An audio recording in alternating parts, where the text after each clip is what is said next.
Welcome back to my channel Sirisha's world. ఈరోజు recipe అండి, బెల్లం పిండితో ఎంతో ఈజీగా చేసుకునే దేవుడికి నైవేద్యం పెట్టుకునే ఆడిదండి. దీనికోసం ముందుగా నేను శనగపప్పు నానబెట్టుకొని ఉంచుకున్నాను.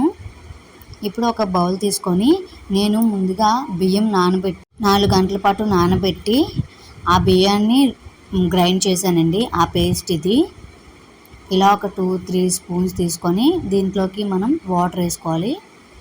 వాటర్ వేసుకొని బాగా పలచగా కలుపుకోవాలి. నేను చూపిస్తున్న విధంగా కలుపుకోవాలండి.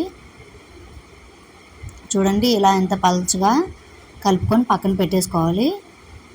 ఇప్పుడు నేను 1 కప్పు బెల్లం తురుము కూడా తీసుకున్నానండి. ఇంకా నేను కొబ్బరి కూడా తీసుకున్నాను. క్లిప్ మిస్ అయింది. ఇప్పుడు నేను స్టవ్ ఆన్ చేసుకొని ఒక గిన్నె పెట్టుకున్నానండి. ఈ గిన్నెలోకి మనం వాటర్ వేసుకోవాలి సగం వరకు. ఈ వాటర్ బాగా కొద్దిగా మరగాలండి. కొద్దిగా మరిగాక మనం నానబెట్టుకున్న శనగపప్పును అయితే వేసేయాలండి ఇందులోకి. ఇలా వేసి మనం కట్ చేసి పెట్టుకున్న కొబ్బరి ముక్కలు కూడా, నేను ఎండు కొబ్బరి తీసుకున్నానండి. కావాలంటే పచ్చి కొబ్బరి కూడా తీసుకోవచ్చు. ఈ ఎండు కొబ్బరి కొద్దిగా సాల్ట్ వేసుకుంటే మనకి టేస్ట్ అనేది బాగుంటుంది. ఇవి బాగా మరగాలండి. మరిగాక మనం ఇందులో బెల్లం యాడ్ చేసుకొని బాగా కలుపుకోవాలి బెల్లం కరిగే వరకు. ఇలా చూపిస్తున్న విధంగా కలుపుకోవాలండి. ఇలా కొద్దిగా ఇవన్నీ ఉడికే వరకు చూసుకోవాలండి. ఇప్పుడు మనం వేసింది ఎండు కొబ్బరి కాబట్టి నేనైతే ఎండు కొబ్బరినంతా పైన కొద్దిగా బాయిల్ అయ్యాక నేను ఇవన్నీ అయితే సపరేట్ చేస్తున్నానండి. ఇలా సపరేట్ చేసి ఇలా ఫ్రై దాంట్లోనే కొద్దిగా గీ యాడ్ చేసుకొని ఈ ఎండు కొబ్బరివి మనం ఉడకబెట్టుకున్నాం కదండి, ఇవి ఇందులో వేసి బాగా ఫ్రై చేయాలి. ఇవి బాగా ఫ్రై చేసి స్టవ్ ఆఫ్ చేసుకోవాలండి. ఇప్పుడు ఇవి బాగా మరుగుతుంది కదా, ఈ మరిగిన దాంట్లో మనం బియ్యం పిండిది కలిపి పెట్టుకున్నాం కదా, ఇది కొద్దిగా వేసుకుంటూ మనకి కలుపుతూ ఉండాలండి. ఉండలు అవి కట్టకుండా ఉండేలాగా అలా కంటిన్యూస్గా వేసుకుంటూ కలుపుతూ ఉండాలి. ఇలా కలుపుతూ ఉంటే ఉండలు అనేవి కట్టవు. ఇలా మొత్తం ఒకేసారి వేసేయకుండా కొద్దిగా వేసుకుంటూ కలుపుతూ ఉంటే మనకి ఉండలు అనేవి కట్టవండి. ఇలా ఇదంతా బాగా కలుపుతూ ఉంటే చిక్కబడుతుందండి.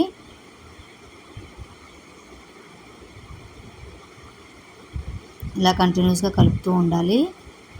చూడండి, కొద్దిగా చిక్కపడుతుంది కదా, ఇలా కొద్దిగా చిక్కపడుతూ ఉంటుంది. అండ్ ఈ స్వీట్ అయితే నార్మల్గా కూడా తినొచ్చు, దేవుడికి నైవేద్యం కింద అయితే చాలా బాగుంటుందండి.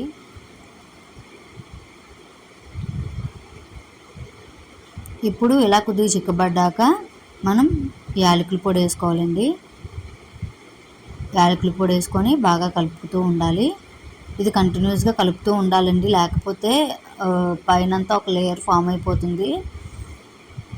అలా కలుపుతూ ఉంటే చిక్కబడుతుంది అడుగు అంటకుండా. తండ్రి చూడండి ఎంత చిక్కబడిందో. ఈ కన్సిస్టెన్సీలోకి వస్తే సరిపోతుందండి. ఇప్పుడు దీంట్లోకి మనం ఎండు కొబ్బరి ఉంటే ఎండు కొబ్బరి యాడ్ చేసుకోండి, పచ్చి కొబ్బరి ఉంటే పచ్చి కొబ్బరి యాడ్ చేసుకోండి. చాలా బాగుంటుంది టేస్ట్ అనేది. ఇది ఆప్షనల్ మాత్రమే. నేనైతే డ్రై కోకోనట్ పౌడర్ అయితే వేసాను. వేసి బాగా మిక్స్ చేయాలి.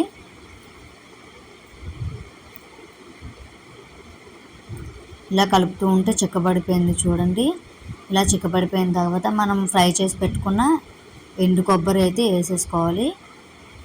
ఈ ఎండు కొబ్బరి టేస్ట్ అయితే చాలా బాగుంటుందండి ఈ స్వీట్లోకి.